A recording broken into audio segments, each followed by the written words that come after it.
આ જીવન ગાથા એ મહાન વ્યક્તિની છે જેમની સ્મૃતિમાં આ સ્મારક નિર્માણ કરાયું છે.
પહેલાના ભાગમાં આપણે જોયું ભારતીય સ્વતંત્રતાની લડાઈ અને અભય દ્વારા બ્રિટિશ ડિગ્રીનો ત્યાગ. હવે આગળ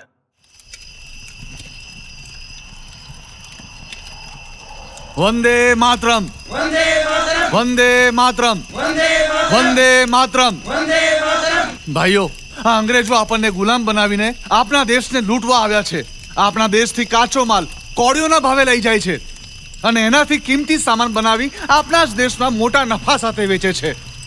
આપણે એ વસ્તુઓનો બહિષ્કાર કરવો જોઈએ. આપણે આ વસ્તુઓનો ઉપયોગ ન કરવો જોઈએ. વિલાયતી માલ છોડો, વિલાયતી માલ છોડો, વિલાયતી માલ છોડો, વિલાયતી માલ છોડો, વિલાયતી માલ છોડો, વિલાયતી માલ છોડો, વિલાયતી માલ છોડો, વિલાયતી માલ છોડો.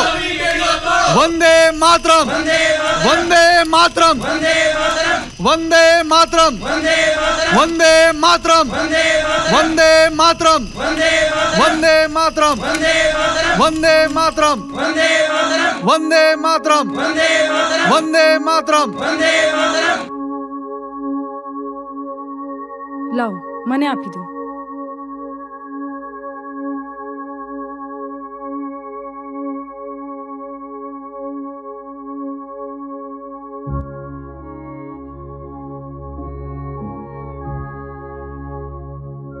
સાહેબ, એક વાત પૂછું? હા, પૂછ. સાહેબ, એક વાત મને ન સમજાય. કઈ વાત? અહીંયા દબાવ. હા, એ જ. આ અંગ્રેજોના બનાવેલા કપડાં બાળી નાખવાથી કે એમની વસ્તુઓ ન ખરીદવાથી ભારત છોડીને ચાલ્યા જશે? અરે ભાઈ, ક્યાં દાવત આપીને બોલાવ્યા હતા એમને? જબરદસ્તી આવ્યા છે અને રાજ કરી રહ્યા છે. ભાઈ ગૌરાંગો, આ વાત તો હું પણ જાણું છું, પણ ગાંધીજીની વાત સમજવાનો પ્રયત્ન કરો.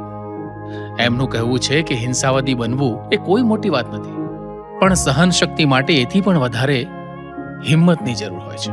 સાહેબ, એ હું માનું છું, એ બધું ઠીક છે, પણ આ કપડાં સળગાવવાની વાત મારી સમજમાં ના આવી. કાકા, હું સમજાવું છું. આવો. જુઓ, અંગ્રેજ ભારતમાં વેપાર કરવા આવ્યા હતા. એ લોકો આપણા દેશથી કાચો માલ લઈ જાય છે, ત્યાં એમાંથી વસ્તુઓ બનાવે છે અને પાછી લાવીને આપણને જ વેચે છે. જો આપણે એમની બનાવેલી વસ્તુઓ ન લઈએ તો પછી એમનો તો વેપાર જ ઠપ થઈ જશે. પછી એ લોકો અહીંયા રહીને કરશે શું? એમને તો ભારત છોડવું જ પડશે. અને ગાંધીજી પણ આ જ ઈચ્છે છે. અને પાછું આપણો દેશ આખા સંસારમાં આધ્યાત્મિક સંસ્કૃતિનું કેન્દ્ર છે.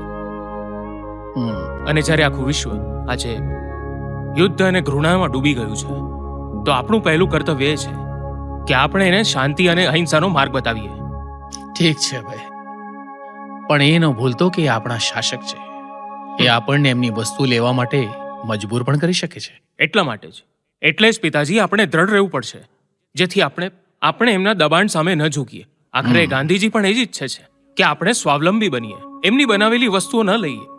જે પણ જોઈએ છે જાતે બનાવો, એથી સારું બીજું શું હોઈ શકે કાકા? પણ પિતાજી, મને એક વાતનો ડર છે. ક્યાંક દેશ સ્વતંત્રતા બાદ પણ અંગ્રેજોની વિચારધારાથી પ્રભાવિત ન હોય, એમના ગુલામ ન બની રહે. કેમ કે કેટલાક લોકો ગાંધીજીની આસપાસ પણ એવા છે જે અંગ્રેજી વિચારધારાથી પ્રભાવિત છે. તો અભય બાબુ, આનો અર્થ તો એ જ થયો ને કે આઝાદી પછી પણ આપણે અંગ્રેજોના ગુલામ રહીશું. કદાચ.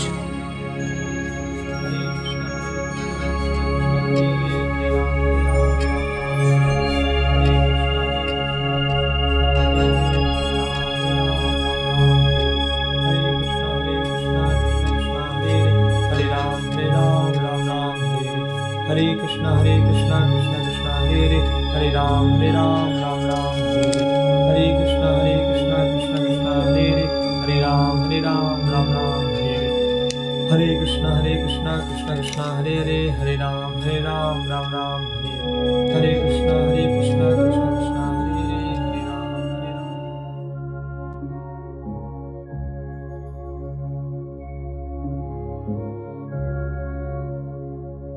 કંઈ કહેવા માંગો છો કૃષ્ણ કીર્તન? જી શ્રી પ્રભુપાદ, કહો. ઢાકાથી એક અશુભ સંદેશ આવ્યો છે. અશુભ સંદેશ? કયો? જી, એ ગોસ્વામી મહારાજ અસ્વસ્થ હોવાના કારણે કાર્યક્રમમાં ભાગ ન લઈ શક્યા. એ જ કારણે પરમેશ્વર બ્રહ્મચારીને એમના સ્થાને જવું પડ્યું. એમને એમના ભાષણમાં ત્યાંના સાધુઓ પ્રત્યે ખરું ખોટું કહી દીધું અને ત્યાં બેસેલા શ્રોતાઓએ ક્રોધે ભરાઈને આખા મંડપને વેરવિખેર કરી નાખ્યો. કેમ? પરમેશ્વર બ્રહ્મચારી એવું શું કહી દીધું? એમને ત્યાંના સાધુઓને જુઠ્ઠા અને દગાબાજ કહ્યા. ત્યાં બેસેલા શ્રોતાઓને કહ્યું કે આ લોકોને કોઈ આધ્યાત્મિક જ્ઞાન નથી, આ તો માત્ર જનતાને લૂંટી રહ્યા છે. લોકોમાં આધ્યાત્મિકતા વધારવાને બદલે માત્ર ધન ભેગું કરી રહ્યા છે. વાહ વાહ! પરમેશ્વર બ્રહ્મચારીએ તો મારા માટે લાખો રૂપિયાનો પ્રચાર કરી દીધો. આ તો શુભ સંદેશ છે, તમે આને અશુભ કહો છો? પણ શ્રી પ્રભુપાદ, હવે ઢાકાના લોકો આનાથી ક્રોધિત છે. ત્યાં હવે પ્રચાર કરવો અસંભવ છે. આ તો એમનું દુર્ભાગ્ય છે. સત્યથી મોં ફેરવી રહ્યા છે.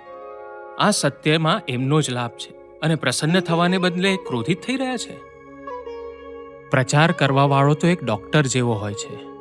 એ આધ્યાત્મિક રોગીઓનો ઉપચાર કરે છે અને જ્યારે કોઈ એ જુએ છે કે રોગીનો ઉપચાર કરનાર ડોક્ટર છે જ નહીં, તો એનું સૌથી પહેલું કર્તવ્ય છે કે એ રોગીને સાવધાન કરે, એને કહી દે કે એની દવા જ એના રોગોનો ઉપચાર નથી. પ્રચાર કરનાર કોઈ અભિનેતા નથી, એ તો આધ્યાત્મિક શલ્યકાર છે. જ્યારે વાડકાપ કરશે ત્યારે પીડા તો થવાની જ. રોગીએ પીડા સહન કરવી આવશ્યક છે, કેમ કે આ પીડા એના જ લાભની છે. જાઓ, જઈને પરમેશ્વરને એક પત્ર લખો કે અમે એના પ્રચારથી અતિ પ્રસન્ન થયા. જાઓ.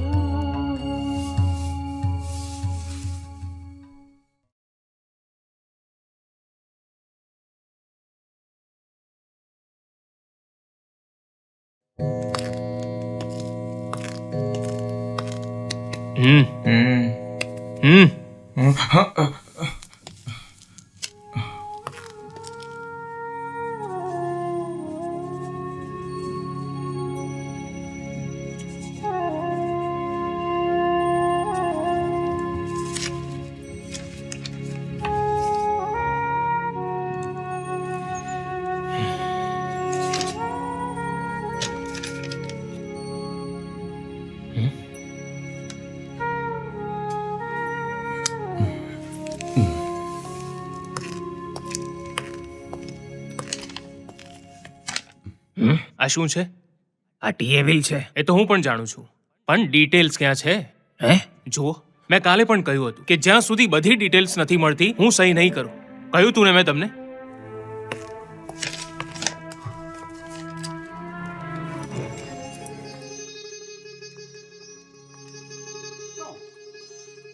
તો હું જુઠ્ઠું બોલું છું?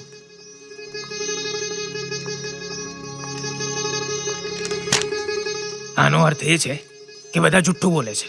કોઈ ક્યાં ગયું જ નથી અને હું એમ જ આ ટીએ બિલ રજૂ કરી રહ્યો છું. એટલે કોઈ ઓફિસનો વ્યક્તિ કામ જ નથી કરતું. આખી ઓફિસનું કામ તમે જ કરી રહ્યા છો અને અમે બધા નવરા છે. જુઓ ઘોષ બાબુ, અકળાશો નહીં. હું જાણું છું કોણ શું કામ કરે છે.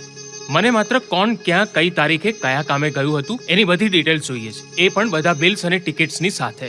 એને કહેવાય ટીએ બિલ. તો બધા બિલ હું ક્યાંથી લાવું? ઘોષ બાબુ, જી બોસ બાબુ. આપ અંદર આવો. જી આવ્યો.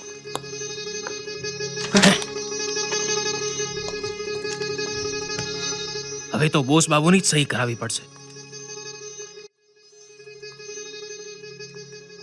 જી બોસ બાબુ. આ બધું શું ચાલી રહ્યું છે?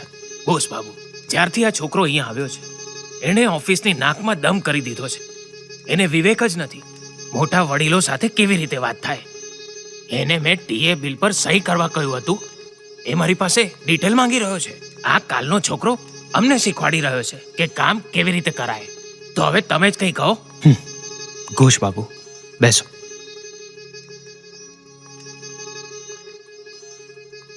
કોણ કહે છે એ ન જોશો, શું કહે છે એ સાંભળો. ઘોષ બાબુ, જેને તમે કાલનો છોકરો કહો છો એણે જોત જોતામાં આપણી લેબોરેટરીને ક્યાંથી ક્યાં પહોંચાડી દીધી. આ તો તમે જાણો જ છો.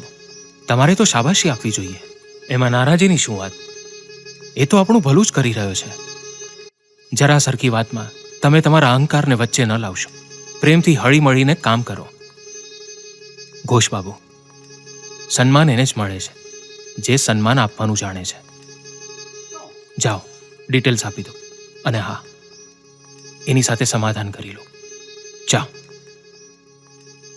નમસ્કાર.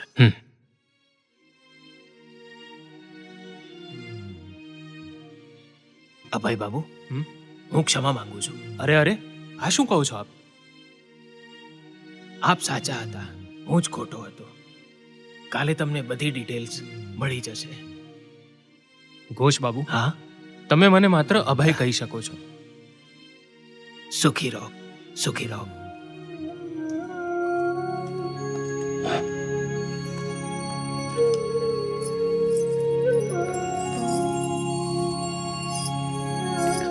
બધું મૂકી દીધું છે ને બેટા? જી પિતાજી. કશું ભૂલી તો નથી ને? નહીં પિતાજી. અરે એને કશું ભૂલીએ ગઈ તો હું મોકલાવી દઈશ. હા, જી.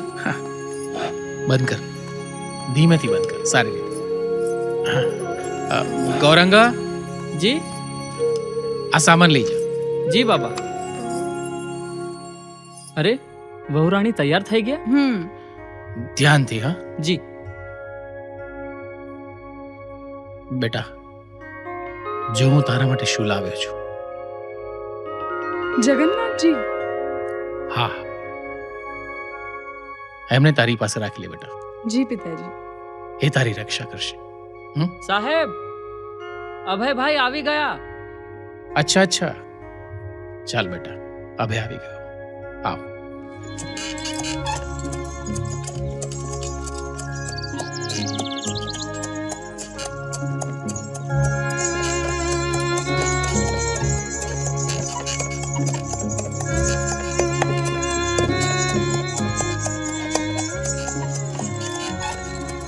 કેટલું ભવ્ય, કેટલું સુંદર.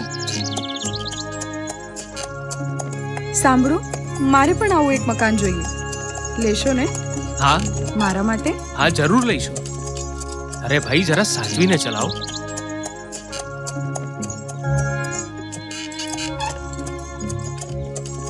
આજ પછી હું મારા ઘરે મોટર ગાડીમાં જ જઈશ. મારે એક મોટર પણ જોઈએ. અચ્છા અચ્છા, લઈ લઈશું.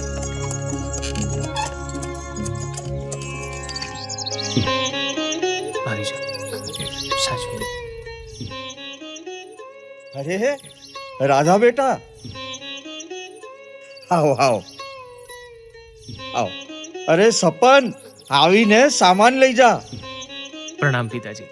સુખી રહો. આવો, અંદર આવો. હા. આવો બેટા, રાધા દીકરીને અંદર લઈ જાઓ. આવો આવો, બેસો બેસો. બોલો બોલો, ગૌરમોહનભાઈ કેમ છે? જી મજામાં છે. તમને નમસ્કાર કહ્યા છે. અચ્છા અમારા તરફથી એમને પણ નમસ્કાર કહેજો. જી જરૂર. હાલો પાણી પીઓ.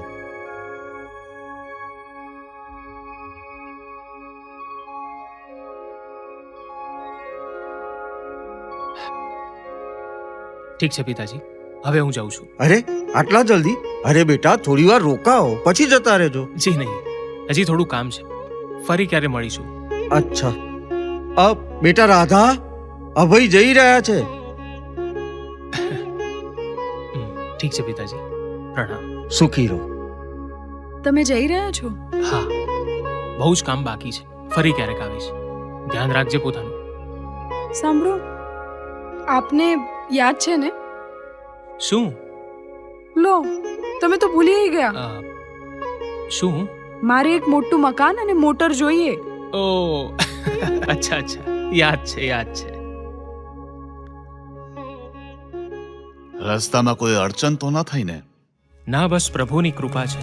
આવો.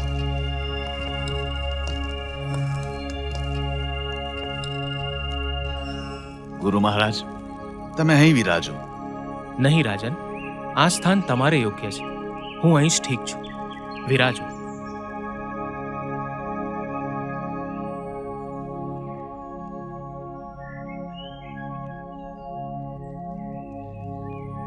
રાજકુમાર ક્યાં છે? ભીમસિંહ, જી મહારાજ. રાજકુમારને કહો ગુરુ મહારાજ પધાર્યા છે. જી મહારાજ. તમે અહીં ઊભા કેમ છો? ગુરુ મહારાજ, સંકોચ ન કરો, વિરાજો.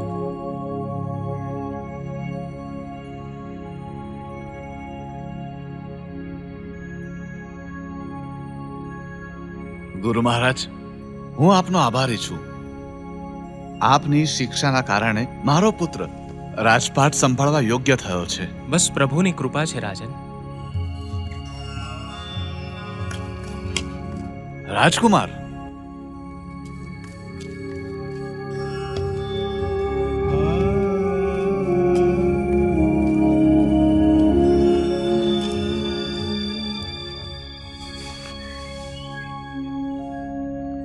ગુરુ મહારાજ. હરે Krishna.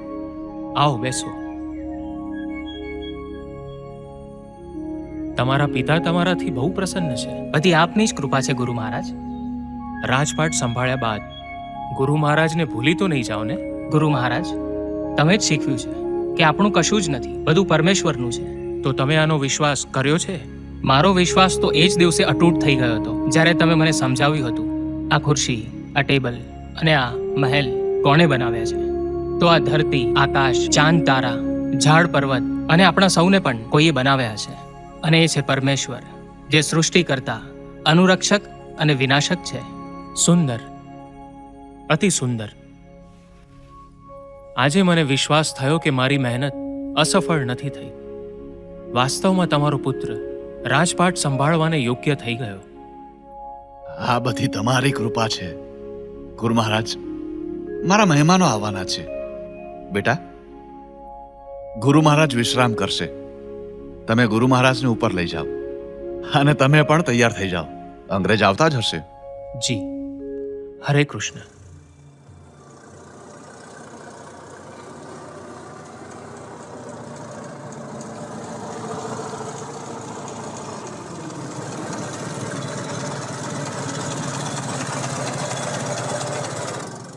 Scandalous. Look at this place. No cars, no carriages, no trams, no people. I've never seen anything like it, sir. Not a single Indian clerk showed his face in court today. In my 20 years as a judge, I've never had to close court due to lack of staff. It's ridiculous. What did they call this strike for anyway? I believe it's in protest at the Prince of Wales' visit to India, sir. Fiddlesticks. Hardly an excuse to grind Calcutta to a halt, is it?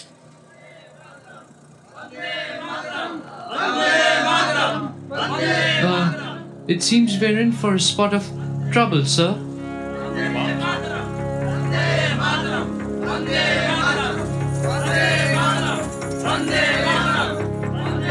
Sergeant, just hop out and see what they want, will you? Yes, sir.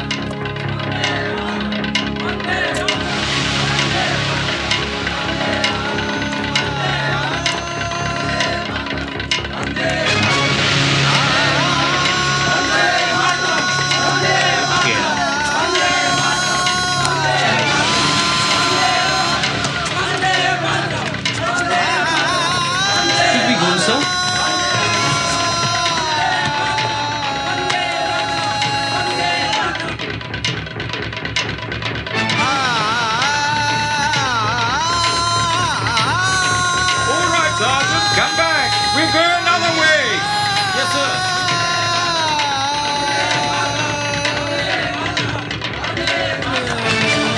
Behind you, Sergeant.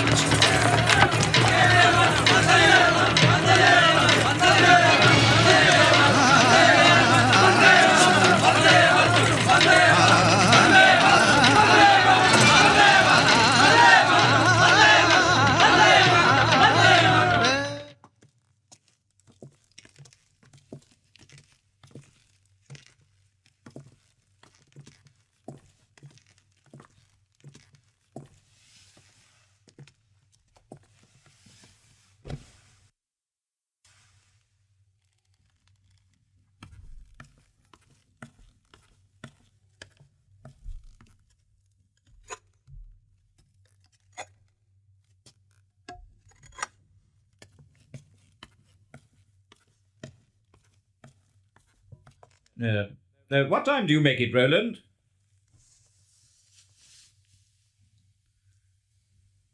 About 10 to 3, sir. Well, I hope it's not one of those Indian affairs where they put so much chili in the curry that you're stuck in the water closet all night. Well, one thing's for certain, sir. There'll be no meat on the menu. The Maharaj is a strict vegetarian. What, no meat? What does he think we are, rabbits?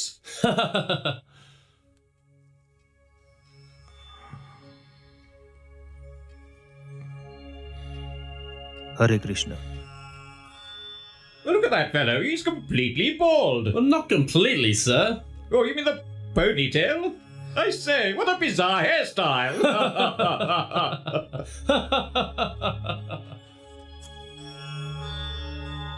Who is that chap in there?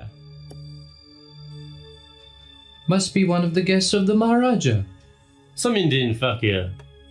What a funny lot these Indians are. They fall over each other to worship these parasites. That's true. Well, they think that they get some merit in the next life if they serve those parasites. That is the whole problem. They worry so much about their supposed next life while they're busy wallowing in the gutters in this one. Absolute piffle.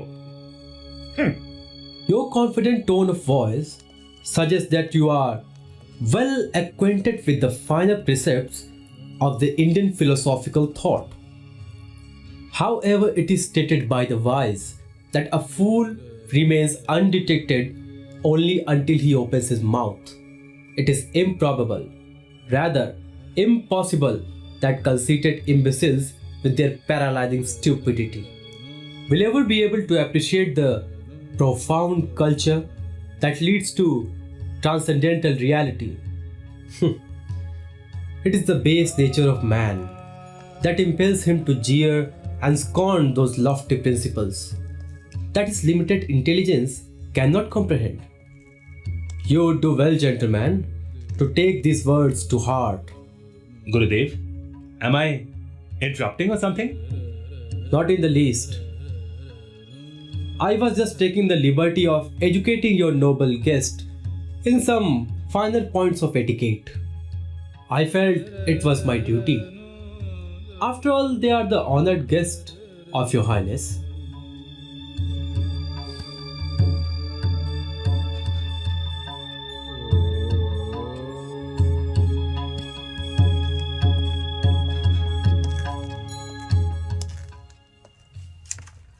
Chattopadhyay babu. જી manager babu, આ letters type કરાવીને જલ્દીમાં જલ્દી મોકલાવી દેજો. ઠીક છે? અચ્છા, સાંજ સુધી મોકલો તો ચાલશે? ના ના ના ના, હમણાં આ જ સમય. સારું, ઠીક છે, મોકલું છું.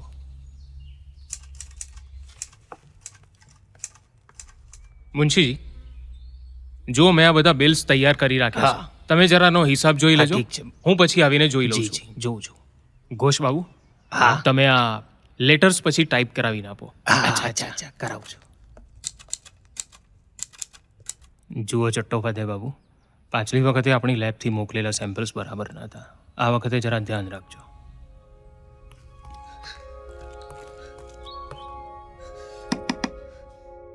અરે ગૌરમોહનભાઈ, નમસ્કાર. નમસ્કાર. નમસ્કાર બોસ બાબુ. આવો આવો. કેમ આવવાનું થયું? અભય છે? અંદર છે, બેસો તો ખરા. જી જી સાહેબ. શું વાત છે? હા જી સાહેબ, અંદરથી અભયને બોલાવો. ઠીક છે સાહેબ. શું વાત છે ગૌરમોહનભાઈ?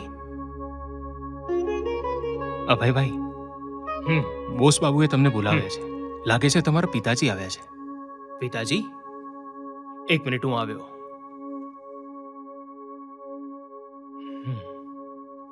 પિતાજી. હા ભાઈ, બેટા શું વાત છે પિતાજી? બધું બરાબર તો છે ને?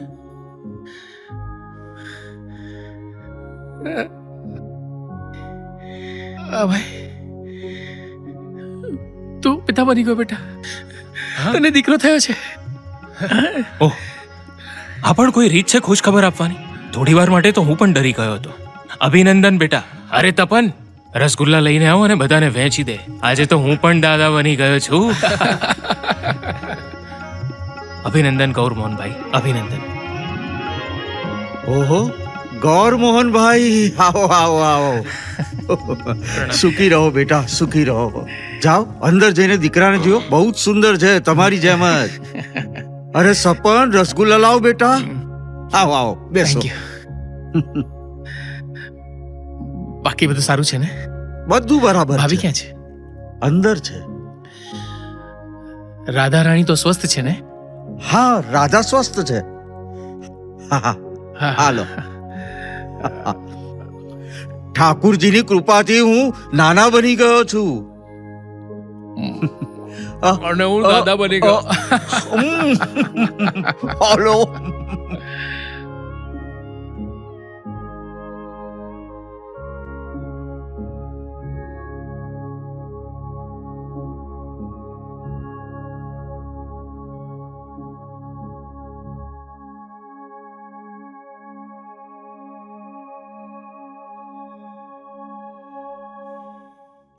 કેમ છે રાધા? સારી છું. અરે આવ.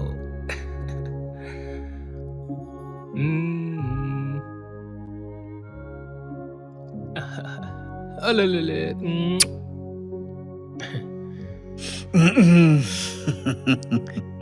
બાળક તો સ્વસ્થ છે ને? સ્વસ્થ છે. વેવાઈ, પૌત્રને નહીં જુઓ. હે? હા, ચાલો ચાલો ચાલો અંદાજી, ચાલો.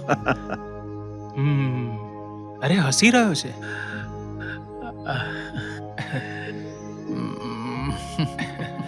ઓ લા લા લા લા લા.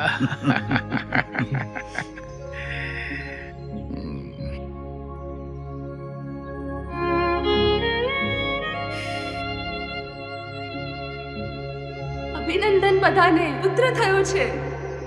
પુત્ર? તમારો પુત્ર કૃષ્ણનો ભક્ત થશે.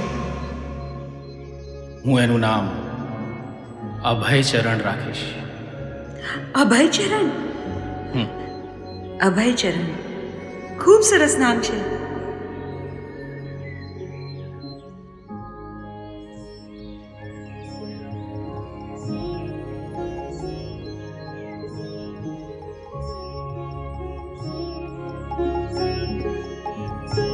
હે પ્રભુ, આ દાસ એના પુત્રને આપના ચરણ કમળમાં અર્પિત કરે છે. એને પણ તમે તમારો દાસ સ્વીકાર કરો.